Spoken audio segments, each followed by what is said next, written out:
So, hi Don. Mike, how you doing, man? Good. This is Don Shanahan from Every Movie Has a Lesson. I'm Mike Crawley from You'll Probably Agree, and we just got back from the Chicago Critics Film Festival, Yeah. CCFF. Right. Yeah. Props to the Chicago Film Critics Association. They put on a heck of a show, program real good stuff. We can name drop names, but they knew who they are. Yeah, exactly. But pretty much what they do is they take sort of a collection of the best films that they've seen at festivals like South by Southwest. Sundance, a little bit of Tribeca. Yeah. And then they say, well, here's our favorite films. We're going to try to get these, in Chicago where Right. people could see them, which is where we're from. And, We are. Yeah, where we are right now. Like, we're literally, We're in Chicago city limits. we're literally, Yeah. like blocks from the Music Box Theater right Right. now. My so. mother thinks I'm gonna get shot walking here. In the north side. Mm-hmm. Yeah. Okay. Anyways, yeah. Right. All those dangerous Cubs fans. Right. which- yeah. So anyways, we're just gonna go through like a list of films that Yeah. we saw. I think it's like about 10 of them. Mm-hmm. So I'm gonna start off with a foreign language film that I saw, and I think you saw it I through saw a it too. screener. Yep. It was called The Guilty. Yeah. Yeah.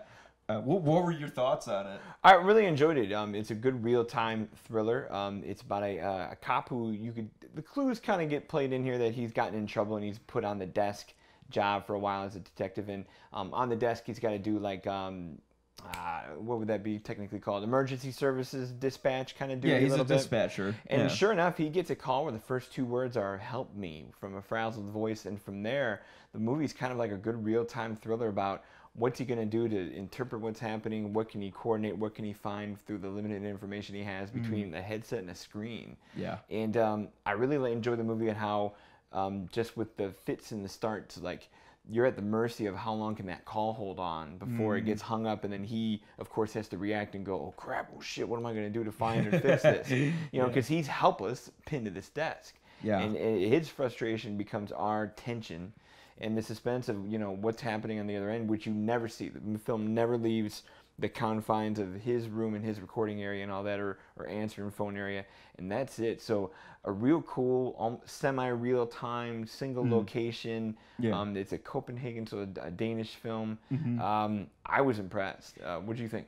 Well, I gotta say this is like one of my favorite bottle films I have ever seen. I like the way you call them bottle films. Love that term. Yeah, I think it's a term a friend of mine told me, and then it just kind of stuck because I'm like, oh yeah, it just takes place in one location. Like, kind of like it was kind of like a criticism made of Walking Dead, where season 1 they're like kind of in all these different Yeah. locations, and then they cut the budget, and then like one season they're in a farm, and then another season they're in a prison, just one location, bottle film. So Yeah. what I liked is this movie reminded me a lot of Locke. And for those who Sure. aren't familiar with Locke, it's this movie that entirely takes place in a car where Tom Hardy is on a phone, and pretty much everything, like from his job to his personal life, is falling apart. Right. And sort of like with this film, this is about a man who's in one location and he's on a phone, and everything in his life is kind of falling apart. Right. We get those clues all filmed. That, Yeah. he's got a court date. Shit's in trouble. He's probably going to get bounced. And he gets I like in the film where he gets to that point where he's like, fuck it. I'm helping. I'm helping Yeah. every way I can. If I'm going down, I'm going down. Yeah, and it's in a way it's sort of like Tom Hardy's character, this man sort of atoning for his own sins. Right. In the film, let me list some of my notes here. Mm-hmm. I loved. Well, the whole film the name actor's name. I'm gonna butcher it. I Whatever. got you. Jacob Sedergin. Sedergin, as Oscar Holm. He had to carry that whole movie. Oh, absolutely. And he does so wonderfully. Yeah. I was He's real impressed. yeah, he's just incredibly engaging to listen to, and I mean, he had to really act just so much, like not only with his dialogue, but his face. Yeah. And- The emote without something to emote against. Yeah. Because you wonder, even in like those scenes, like from the filmmaking standpoint, how much is being piped in through his ear, or how much is on set in terms of sound, or is it quiet room, cut and take, and is he just deliver a line and get out of there, buddy? But depending on what he was talking to and what he was working with, even if he got great dialogue through his ear, that's still pretty awesome, Yeah. Yeah. And especially since this is a movie that's not in English and you have to read the subtitles, you can still, get a feel for what his performance is. Oh, and because it's thrilling enough, like because you want to watch him emote, you're going from subtitles up to him, and you're like, it works. It works like a transcript of a phone call in a way, which is really cool. Yeah. I really love sort of like the cold color palette of the film. Everything's sort of this bluish sort of very tint. Fluorescent office thing going, but then he retreats to like a more in the dark kind of second, office line area where he can work more away. And it gets hotter as he's there's more pressure on him. Like there's just that little sort of fluorescent light in there that's glowing, and it kind of shows how he's under more pressure. But I think the cold sort of, maybe it's just me overanalyzing. No, but I'm with you on that. But it sort of represents, I mean, not just the office atmosphere, but also sort of the feeling that you're supposed to have as a dispatcher, where you're disconnected and cold from everything. Or he's like the one light in the good part of the story. All that. Because like I just know from personal experience from someone who I used to go to college with, I'll read like her Facebook posts about a dispatcher, and it's harrowing job. I bet. It's like they got stories. You have to disconnect. Yeah. You have to be distant, because if you're not, it's gonna kill and he you makes mentally. kind of that first mistake, like he invests, and he's done from there. Yeah, I mean the pacing is fantastic, the acting is great.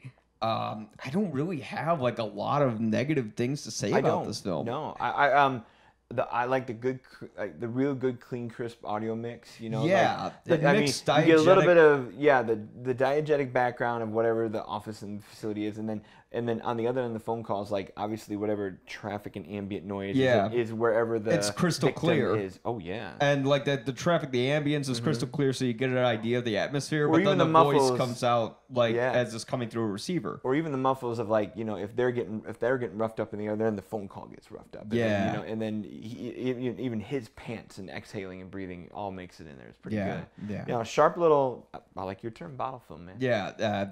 Absolute recommendation. So we'll move on from.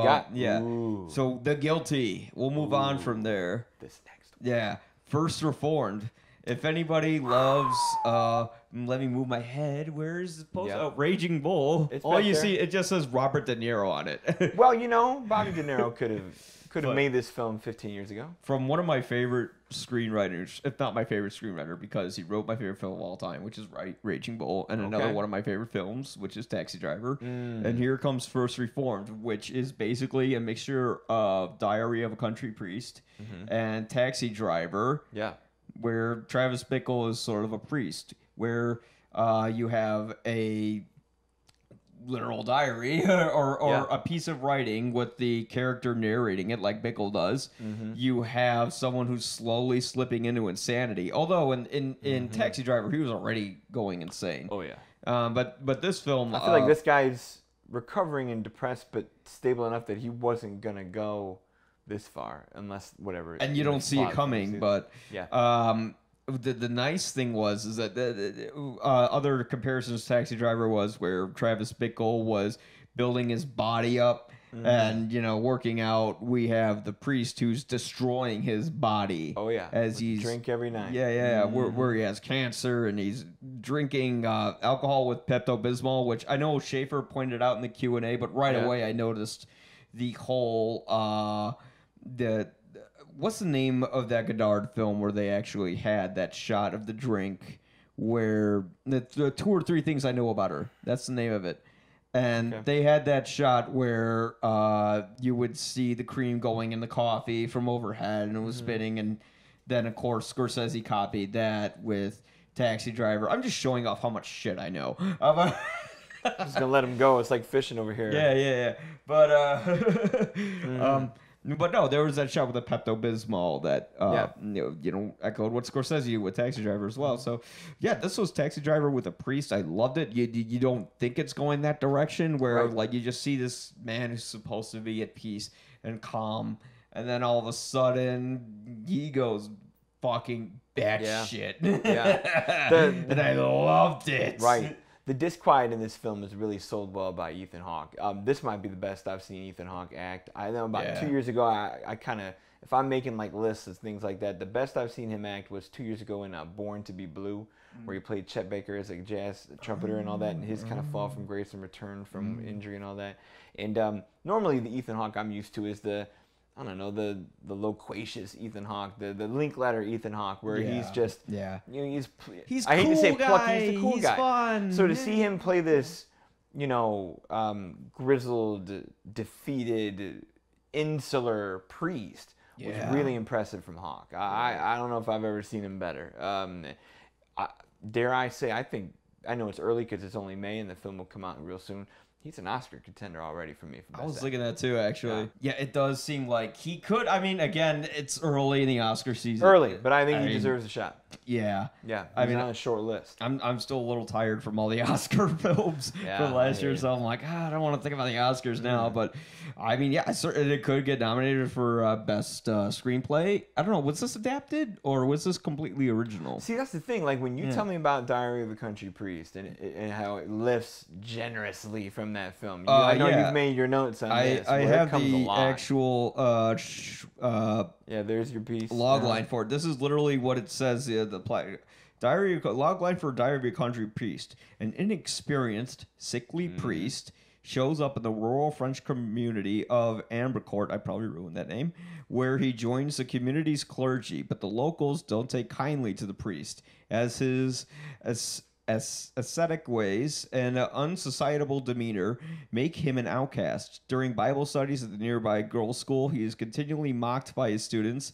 Then his attempt to intervene in a family feud backfires into a scandal.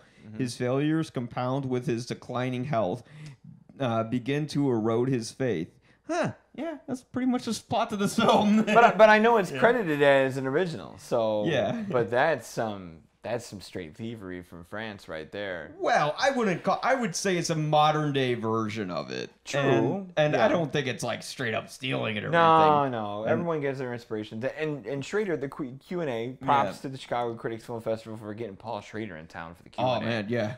Fantastic talk back afterwards. He spoke on that. He said, everyone borrows, everyone steals. It's just he was straight up honest about it. Yeah, very honest about it. So, like, I don't take this. Yeah, I guess we shouldn't take this as true stealing and all that. And for him, as a fan of old cinema, you can see the homage coming out of the way Schrader feels about the film. It's easy. I mean, it doesn't take much to say this. It's Schrader's best film in a long time, too. So well, in terms of screenplay or directing, because he hasn't directed a lot of. No, films, I'll take this on screenplay though. Like his first good one in him. It's his spiritual follow up to Taxi Driver. It does feel like one. Yeah. Where the parallel. I know he spins it like we said between destroying instead of building up and things like that. It's a good companion piece if we're going in those themes. Yeah. I mean, the other part about it is the way it's shot. I know Schrader talked about it a ton with the transcendental style, where very, very deliberate framing, very symmetrical film, very cold. It's very Ozu.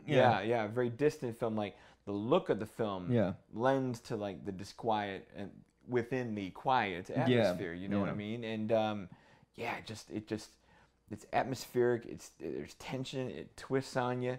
It builds on you.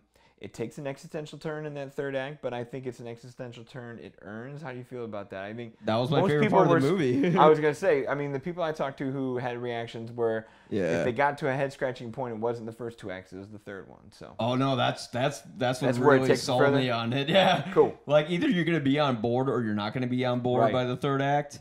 And for me, I went from like, oh, this is really interesting, and holy shit! We're going there, right? Yeah. But I mean, one thing I liked about the style too is that I liked how he uses this 4:3 ratio in the film, as if you're in a confessional booth. Yeah. And it's literally of Ethan Hawke confessing to the audience, and you sort of feel trapped like him too with that ratio. A buddy of mine said it just felt pinched, like even though you're watching him in a very big room, kind of drink in his rectory quarters and all that, or even in a cavernous old school church and all that. Yeah. Just the subtle pinch of the aspect ratio makes what is supposed to be big and welcoming feel not super claustrophobic and choking, but just enough to pinch. Yeah. I mean, the stillness, the Ozu style of it. I mean, that's supposed to sort of, I guess, represent how as a priest you are stuck somewhere, and Very much you can't get out. Yeah. You always have to be the calm, cool, collected one. But of course, he goes crazier and crazier throughout it. I could talk about it all day, but I think we gotta move on to the. Well, here next I'll one. sneak in one from in between. The same night as First Reformed, the movie after it was on Chesil Beach or Kessel Beach. Oh yes, tell me about all Kessel Beach. Yeah, well, I mean, most people are going to see that film. In fact, I think it comes out May 25th here coming up. Saoirse Ronan is enough to make anybody go watch a film now. Saoirse rhymes with inertia. That's how I learned it. I thought it was Saoirse. It's I mean, it depends on how thick you put it. If you it's Saoirse, say tomato. I say Saoirse, you say inertia. Yeah, there you go. So, but Saoirse Ronan, I'm gonna get the Brooklyn stuff out here now. But now Saoirse Ronan plays a newlywed on her wedding night. It's pretty much stag night, honeymoon. Well, not stag night, honeymoon night. At a beautiful kind of beachfront hotel. Yeah. And her and her new husband are having some issues in the bedroom. Oh, and okay. Where a lot of performance anxiety, a lot of maybe previous trouble in that department or inexperience in that department, yet the very proud husband thinks a woman should be accommodating and take care of it, or also this should just happen, or else it's not really a good marriage and to be. So along the way, you kind of the film takes place for the first easily 2.5 acts. It goes back and forth between this one fateful night of dinner and consummation or attempted consummation, and it flashes back to their courtship and the little when they take a breather in a moment between something that's not working, they'll go back and talk about kind of how they met, or we'll see those scenes and her troubled family background, his privileged family background, and where it mixes and doesn't mix. So the film really is kind of a sprightly. There's a lot of humor in there, especially in kind of the bedroom scrubs, where you can't help but laugh in some of it. And it is a sweet love story along the way. But then, and this isn't a spoiler, but I mean, it's based on a novel. So, but then it turns, then it either, I can say the film either works or doesn't work because the relationship works or doesn't work. And then it takes quite a spin in the last 15 minutes, which I'm told in the book is way more than what would be 15 minutes of a movie, to kind of see where these two are in the future years later, and if this turned out or didn't turn out.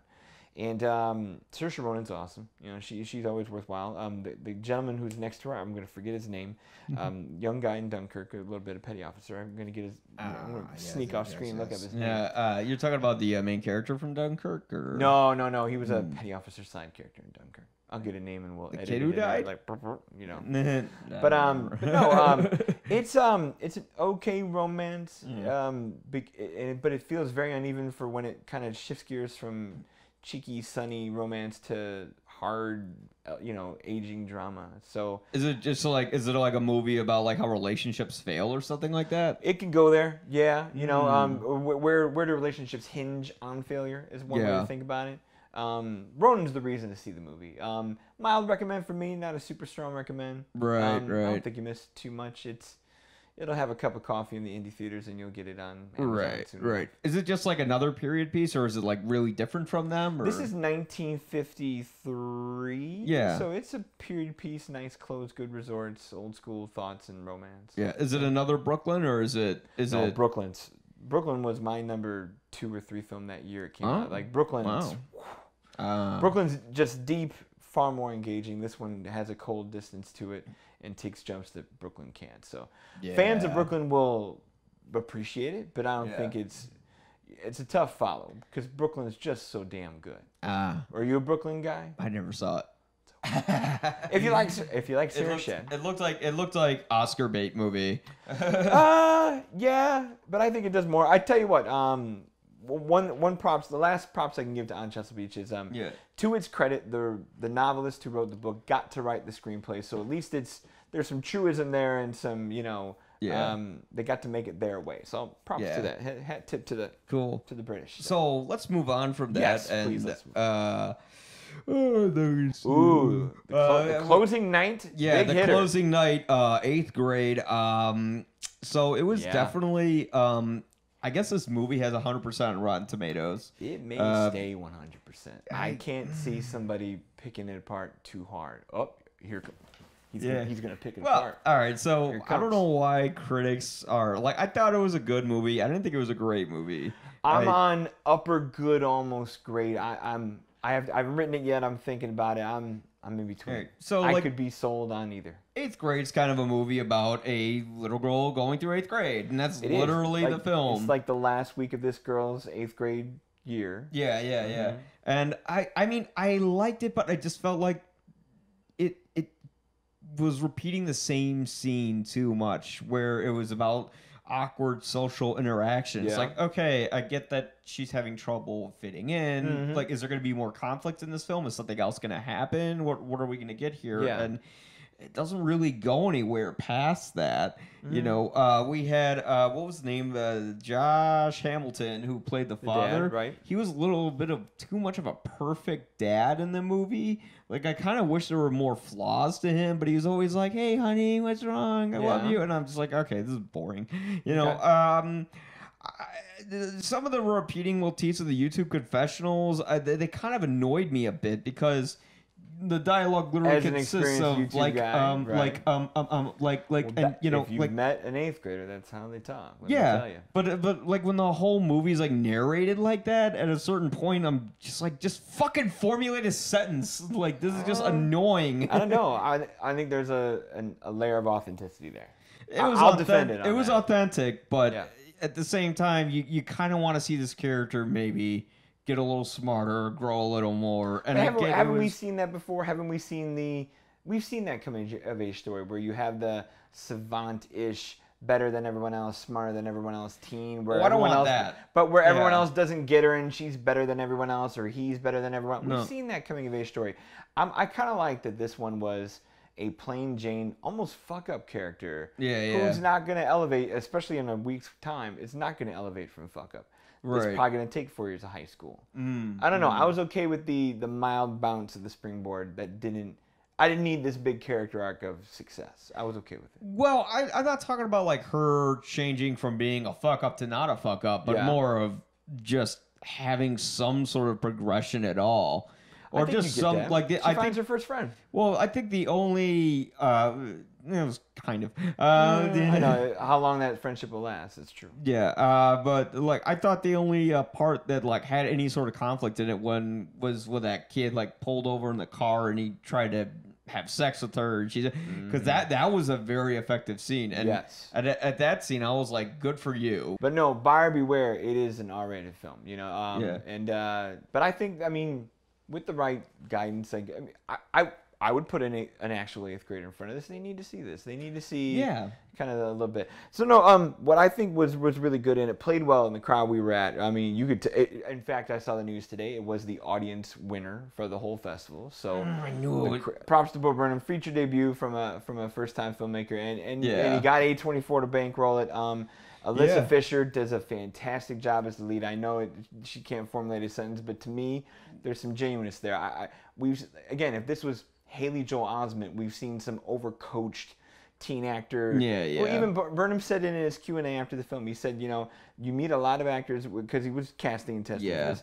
You either meet actors who are super duper confident, who can't play nervous and weird, or you meet somebody who's weird who can't ever get confident about themselves. So I'm glad he went the other way. But this kid who plays her is kind of an emerging pro.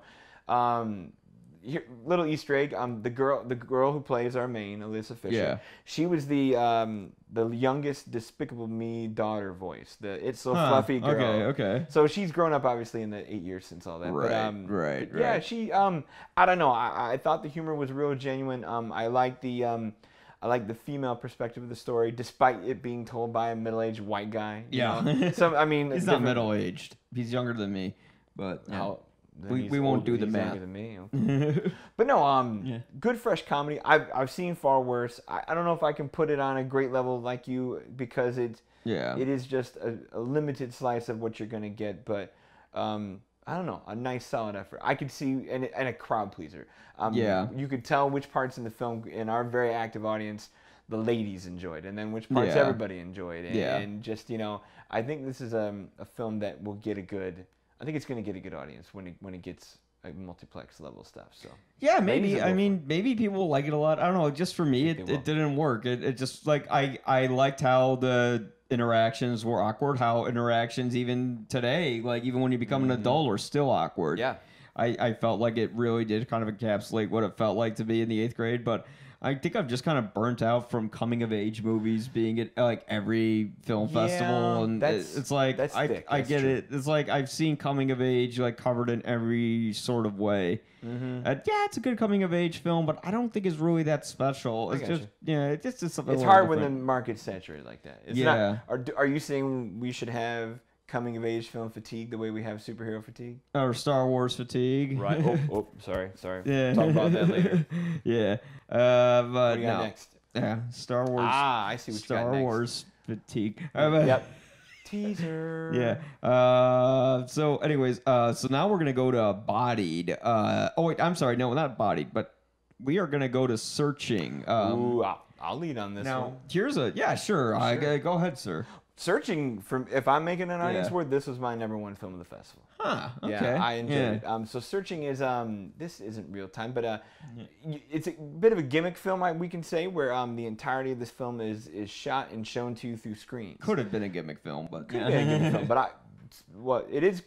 It still counts as a gimmick because no one's really tried it to this extent. I know we've seen some horror movies and they name drop some stuff, but for our film to be 100% told on screens and then desktops and through devices and all that, to put that POV angle to everything was, I don't know, but they do that for a story of missing persons. So John Cho, our fun character from Star Trek and American Pie and all that, he's old enough to be a dad easily now, and his 15-year-old daughter goes missing, and it's about a missing persons case that kind of tailspins and how he essentially doesn't really know all about his daughter and follows kind of the digital crumbs and footprints to maybe figuring out what she was into or what maybe got her into some trouble or what trouble is out there. And it exposes, through what the dad exposes himself and learns, we then expose ourselves and learn to this whole digital world that kids are into, that most of us our age or older aren't into. And it's I know I'm a parent and I have a 5-year-old and a 3-year-old. Hi Molly, hi Sam, where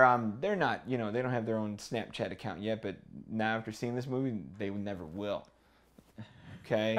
You're not getting anything. No devices. That no made phone. up that made up website. You mean that they? Had I don't even remember what it's called, but they didn't. Did not tarnish other ones, but they did all that. But no.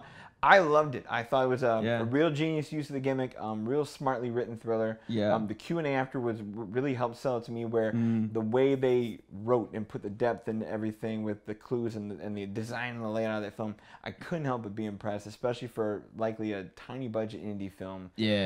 Edge of my seat. I had the feels because I'm still a parent. It was my top film of the fest. Yeah, it wasn't my favorite one, but I liked it a lot. I thought, this could have been a movie that was a gimmick. It wasn't a gimmick. It could actually service the storyline. It was a lot like, as the director and the producer were talking about. I'm not going to even try to say their name. It's no. But good guys though. They were very cool nice guys. Yeah, good guys. But like that they were, this was made under the same company that I think also did Unfriended, and you could literally tell that they went through the list of things not to do that Unfriended did. They did their homework. Yeah, this movie was actually cut before the movie was even filmed, and they just grabbed a bunch of editors and told them to cut the movie before they even started rolling. Just grab a bunch of YouTube videos, cut something up. And this movie's like an editor's wet dream. The editing is what really makes this movie work. Where you have essentially a very blank canvas. It's a screen. You have a Windows XP desktop. You have a Windows XP. You have an Apple. Rolling Hills. And I mean, the way they make it work is they know how to whip pan across all the various text messages, and they know how to have like various clues and other details across the screen. They said it, or the convenience of the fact that when you're done FaceTiming, your camera stays on until you turn that app off. So now we get background off-camera stuff. And it's still recording, which I thought was some like weird NSA stuff there. Probably. But June 11th. Yeah. Oh God, no. Yep, my show is gone on June 11th. Bye, everyone. Farewell episode. Yeah. Squeeze as many as you can in. Yeah. And charge them through the nose. Yeah. They're going to charge me through the nose. But I liked how there were like little clues like across the screen throughout. So every time you see it on multiple viewings, you get something a little different. I can't wait to see it again because it rewards you on multiple viewings, which I think a good filmmaker does. They don't just agreed, especially in this genre. Like how many scary movies do we see? And this isn't, I wouldn't say a scary movie. This is not a gory, scary movie. Well, but how many psychological scary? Kid gets stolen. You know? Yeah. But how many horror films do we watch, or even intense thrillers do we watch, where once this stuff is spoiled and once you know, you don't want to go back. Like, I know what's coming. The twist is already too easy to see. Once you know who the killer is, and there's all no that. Fun in it anymore. Yeah. To me, that's every M. Night Shyamalan movie. Yeah, where exactly. I don't watch it twice. Yeah, you see Split and you know what the thing is. But right. But this one, you could go back multiple times and get a kick out of it, or show it to new people because it's a little indie film where I don't know. This is. If people ask me for a recommend from this festival, like an immediate film they can plug in and instantly get into without having to really unpack anything. Like First Reformed, you really got to unpack it. Yeah. On Kessel Beach, there's nothing much to it. 8th grade, maybe you need to be in that demographic and wheelhouse. But this one, you could plug in instantly because all of us have devices. All of us have this stuff. Whether we're a parent or a kid or in between, we can go, ooh, what would I do in that situation? Right. And that's enough to really make it entertaining. And the great thing is about the film is the characters aren't really two-dimensional. There's really like even the stoner brother actually has another layer to him, which is really great. They could have you're right, they could have really piled this with one-dimensional tropes just to play pieces, but they don't. Even the cop played by Deborah Messing's got some layers there. Yeah. And there's definitely but the great thing is when you find out like who the bad guy is and all that, you completely understand why the bad guy did what he did. You know, like it's completely relatable. Whether it's completely possible and believable is the hard part to sell. I mean, like, it was an overly intricate plan. But there's beauty in the over intricacy. It's fun to watch. It works. Yeah. So I would highly recommend it. My top of the fest. It might even be on, because it's early in the year. It might even be my #1 film of the year right now. There was Leader in the Clubhouse right now. Yeah, I'm making a top 5. Oh yeah. So I guess a couple more notes I'll just make on it was I liked how the technology wasn't viewed in a horrible negative light in that movie. There wasn't some social commentary of "Don't you dare do this" or some preachy. We're all disconnected through technology, like our social network discussion. You know. Exactly. Yeah. Nothing like that. Yeah, and let me see if there's anything else. No. What? Oh, yeah. How did nobody notice the one glaring plot hole in the film? Nobody! Across the entire internet or the FBI. You'll know it when you see the film. All right. Anyways, moving on. Yeah, Bodied. Now, you didn't see Bodied. I didn't see it, so take it away. I want to observe this one.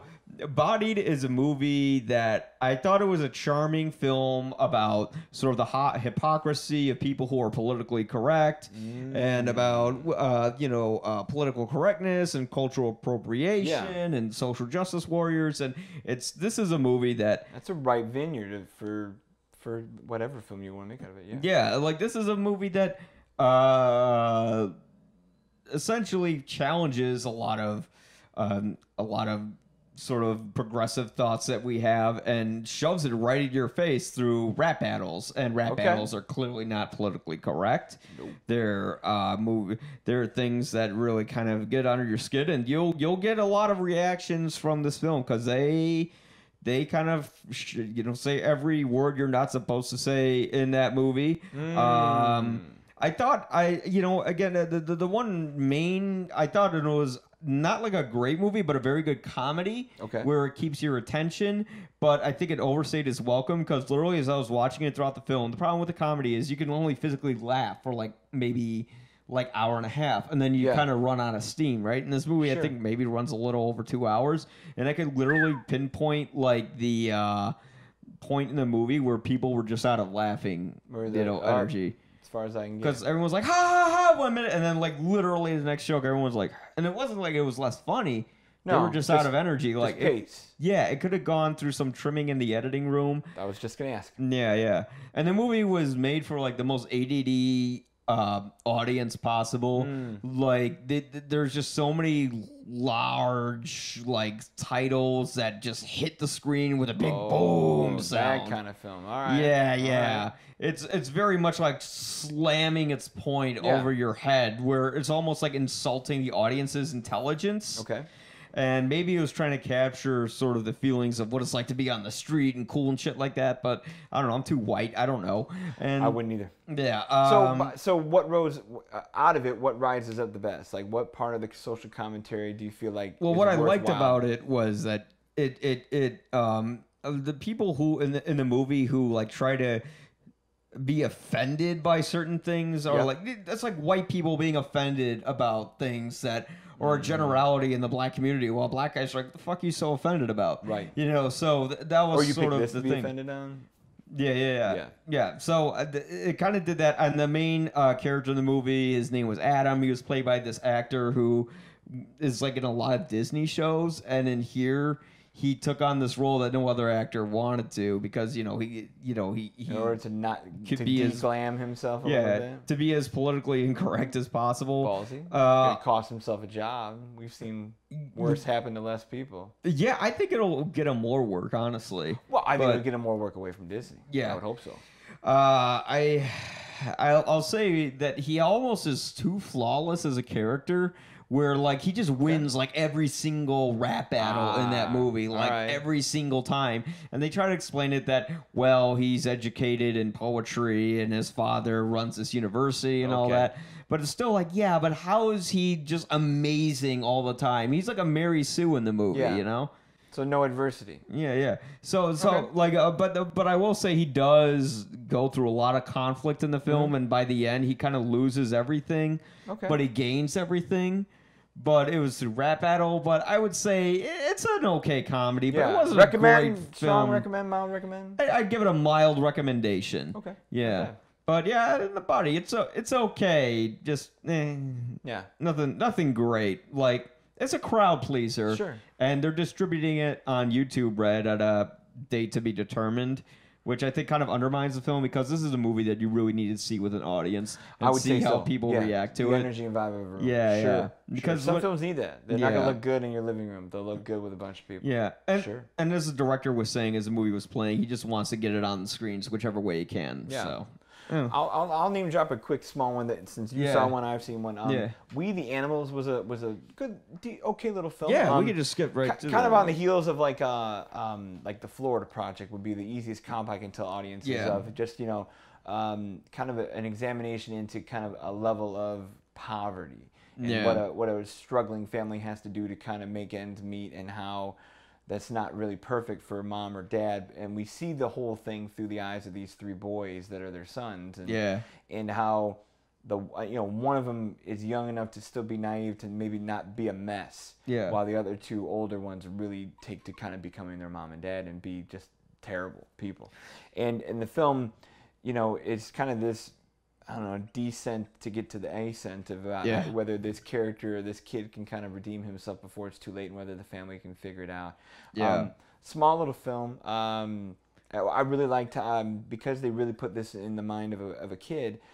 They put these kind of hand drawn. They had like his like little drawings that came to life, which I didn't think it needed that. I think the film was strong enough without that. Right. It gives it a bit of a piece of whimsy to it, and I like almost like an exhaling little breather moments between heavy scenes. Where it helped a little bit for that. I don't know, how did it go for you? Did you see this one? I thought you did. See this one. Oh, good. You did see it. Okay. So this movie was a lot like Terrence Malick before he went off the deep end. Where we've had that discussion. Yeah. Link below. We'll see if I do it. But where this is like a Terrence Malick film if it had structure and if it was about a Puerto Rican family. Right. And, this is about the working class struggles of someone, I guess this was like the 80s this took place or something like that. Yeah. Yeah, and I liked how it sort of played with fantasy and reality, and it was just about this one young boy. One criticism I would have of the film is I had trouble telling which kids were which in it, or what their names even were, or if they even had names, because it happened so I guess that's too much rawness. Where it's so they all had the same haircut. They did, and they were all just like kind of running together all the time. And I'm like, wait a minute, which kid is who? Right. And I had a little bit of trouble with that. I did too for a little bit. But I could relate to. I thought it was one of the most accurate films about why women will stay in an abusive relationship. That is true. Because she literally financially needs her husband, and there's nowhere else where she could take her kids. And you know, although he uses his wife as a punching bag. He's not also like an entirely horrible person. You actually get to know him as a real guy, like the dad we're talking about in the film. He does mean well, or tried to. And it is peaks and valleys of successes and failures, and done in a frank and honest and not too. I mean, the fantasy and the whimsy's there, but not over the top. It's not overdone. No, mild recommend for me. Nothing too strong. Like I wouldn't run out like. I know I used the comp of the Florida Project, but like I'd watch the Florida. Well, Project. Speaking of the Florida Project, I'll give you an example of a movie I saw. I don't know where the hell it is on my notes here, but no, Support the Girls. Yeah, go for it. Which was a goddamn piece of shit. Was it? Yeah, it was a fucking piece of shit. I was wondering. Okay, this close to seeing it. Right now, like everyone who was like involved in that festival probably saw this video and they're like, "Fuck you, we're never allowing you to." No, I hated it. All right, this was like an art house version of Coyote. You're allowed to hate it. Yeah, empower you. Yeah, go for it. No, this is like the art house version of Coyote Ugly, or at least like made by someone who thinks they can make an art house version of Coyote Ugly. Ooh. You have our main character. Okay, let me go through my notes here. Yeah, there's a roster of names on this one. Yeah. First Reformed. Picture it for a second. Art house version of Coyote Ugly. Yeah. Can that even be improved? No. I don't think so. There it is. Dig it. All right. And so we have Regina Hall, who's the main protagonist, and her whole sort of struggle in the movie is that she can't make ends meet. And, you know, if she doesn't help this place that's called Double Whammies, which is basically a Hooters, you know, that the whole place will fall apart without her. Sure. Most of the characters are pretty much one-dimensional. I didn't really, like, outside of her struggling for money, I didn't really care about her struggles. I just kind of got the idea right away, and it's like, okay, where else can we go? What else can we do? And there's nothing there. And this movie so badly wants to be like Sean Baker. It so badly wants to be like Tangerine or The Florida Project, where he has scenes that are sort of, like, not directly connected to the narrative, but more of a day in the life of the protagonist and how they struggle. But the thing is, with his movies, there's a certain charm and a certain style to them that's very gritty. Yeah, like not just because, like, you know, Tangerine was shot on an iPhone. No, but the people and the stakes are gritty, not the writing is gritty, not just the look. And this production design of the films too.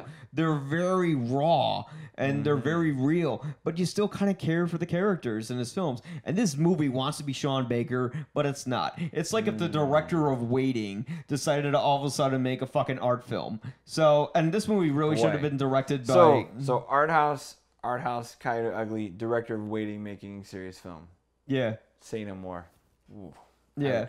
Ouch. It's shitty. Yeah. Ouch. I think this would have benefited if it was directed by a woman, because this is about women who are being objectified in a Hooters like a restaurant, and I think the director just likes titties, and that's why he put it in the movie. Right.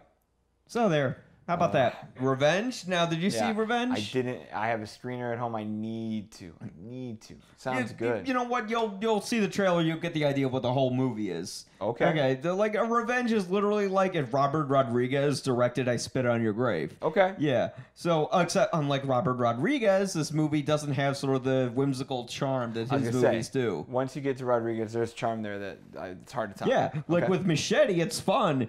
You know, like the guy takes a fucking dude's intestines and he goes through a window. Like, that's hilarious. Yeah. You know, and you got movies like The Planet Terror, where Rose, and we know how that movie got made now, where Rose McGowan attached like a machine gun to her leg, and she's able to like walk around and shoot her. Like, it's fun. You can tell he's having a good time. This movie's just mean-spirited and angry, and they're trying to advertise it like it's this feminist, like, sort of empowerment film because it was directed by a woman, but it's really not. Right. It's just where it's the bland. situation where, okay, fine, you made it the way you wanted to make it, and you have the statement you want to state that doesn't make it better, you're saying? Like, just because it came from a nice source? Yeah, it still objectifies... still a hateful, shitty yeah, it still objectifies the protagonist, who's a woman. She's, like, literally, like, in her underwear throughout the whole film. And then, like, even when she's covered with mud and, you know, like, blood and everything like that, like, she's still, you know, she's still hot.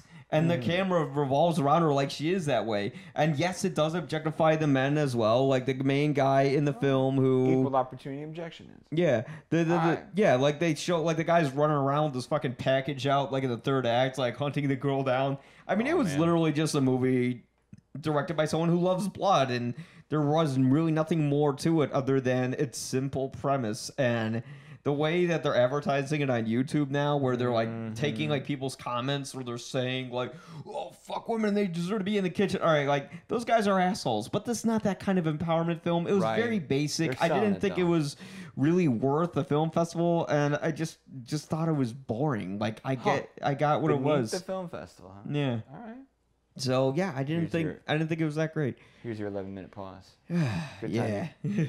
So then our last film on the list is Abducted in Plain Sight. And as you were joking about earlier... Let me guess. A true crime documentary. Yep. They don't make those at all. Oh, no, not at all. No. That wouldn't be a thing right now. Yeah. Having said that, I did like it. Oh, good. Okay. Yeah. I did like this one. I did like it. And it's also for the reason I think like I'm conflicted with it. But I guess it works because of that. Because this is a true crime documentary that's a little different from other true crime documentaries. Please, do tell me how it's different. Not because of its style, okay? Because that's normally where they have to go to be different. But it's because of how it happens. Because the parents of the girl who is abducted in the film, I think her name was like Jan Nordberg or some shit like that. Okay. I don't know. It was like some really like hard to pronounce name. Like but you can just call them worst parents in the face of the earth, I'm told. Oh, yeah. They're the worst, dumbest fucking parents on the fucking planet. That's all it takes. And the movie doesn't judge them because actually the kid who was abducted twice! Twice? Yeah. Sounds like they deserve judgment. Yeah, it says it in the description of the YouTube, like... You're not spoiling it here. Which I thought was funny, because, like, this movie doesn't judge the parents in the film, but yet literally, like, That's in the all description... we're going to do watching it? Yeah, but, like, literally the description of the trailer on YouTube says a story about a little girl who gets abducted, period, space, twice! It's like, yeah, so anyways, but no, the kids forgive the parents in the end and stuff like that, but like, this literally is a film, and they try to, that's about this little girl who, you know, was abducted by this guy who's like the next door neighbor, and, you know, there was the first abduction, and then there was the second one where literally, I don't want to give anything away, but it's entirely the parents' fault. Like, even the dad does something really dumb where, I don't know, we'll just play Why Can't We Be Friends during that scene. Where this is a movie that will get your blood boiling. You will be so angry. Is that intentional and by design? No, it's just a story. Okay. It's not meant to really get you angry or anything. It just shows you the story and shows you what happened, and it keeps its distance from its subjects, which I think was highly commendable of the hard to do. Yeah, the filmmakers for doing that, because I would have trouble keeping my distance. And they did say in the Q&A afterwards that there were cuts of the film where they were a little more judgmental towards the parents and stuff like that. But here they show the film like ends on the children who are adults now talking about why they have to forgive them and move on with their lives and stuff like that. Do you feel like that was the right ending note? Does it work?